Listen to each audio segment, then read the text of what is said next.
start.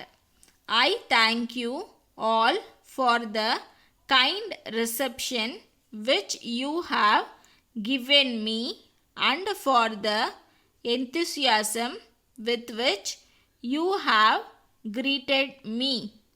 As you have said in one of the addresses which has been read out just now, this is not my first visit to your city. I have been here more than once, and on every occasion I have received the same kindness. First of all, I want to refer to the unity of our country.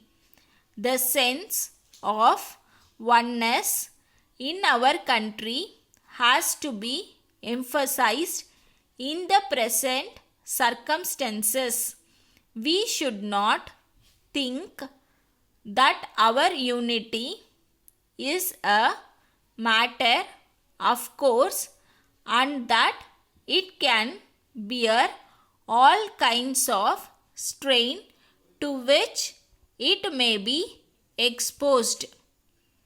The fact is that our unity has to be strengthened at the present moment. We know that our cultural unity did not give us political unity. As a result, we succumbed to foreign invasions many times. Fortunately, we have now attained political unity also.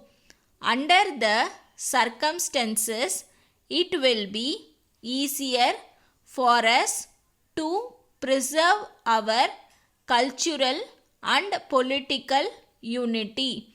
We should not think that this political unity does not require careful attention from day to day. India is the second biggest nation in the world. There is no other country which has got such a large population and is governed by one constitution and ruled by one set of ministers. I do not think there has been another instance of an election in which so many people got the right to vote.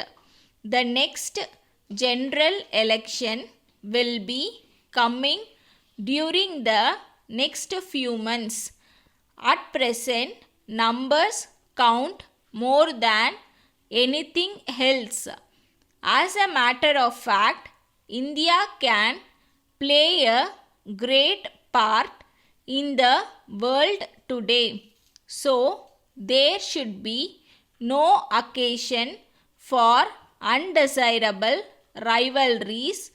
Unfortunately, you have had no such trouble here. I hope it will never happen in future as well, and I am quite sure you will think of the country as a whole. Then we are at present engaged in working out the next 5-year plan. The previous plan has been more successful than we thought it would be in the beginning. It can happen only if all the people cooperate in its working. There are people who are trying to maintain the balance in different parts of the country. I am sure that they will not neglect the interest of any region. Letter dated 7th May 1990 from Many and Company, Madras to Messrs. Hari and Company, Bombay. Dear Sirs, we learn that so far you have no representative in Tamil Nadu. We therefore offer our services to act as your sole agent for this state. Our firm is 40 years old. We deal in cycles and parts of all the imported foreign makes.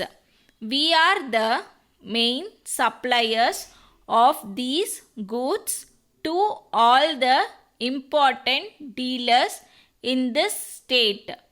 We are sure that we will be able to introduce your goods to most of the important firms in Tamil Nadu.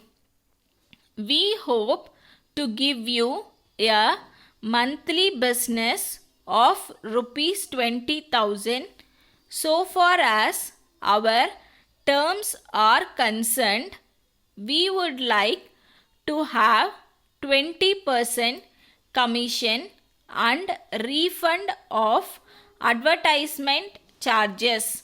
If you agree to appoint us as your agent, it will be our endeavor to safeguard your interests to the best of our ability. Yours faithfully. Stop.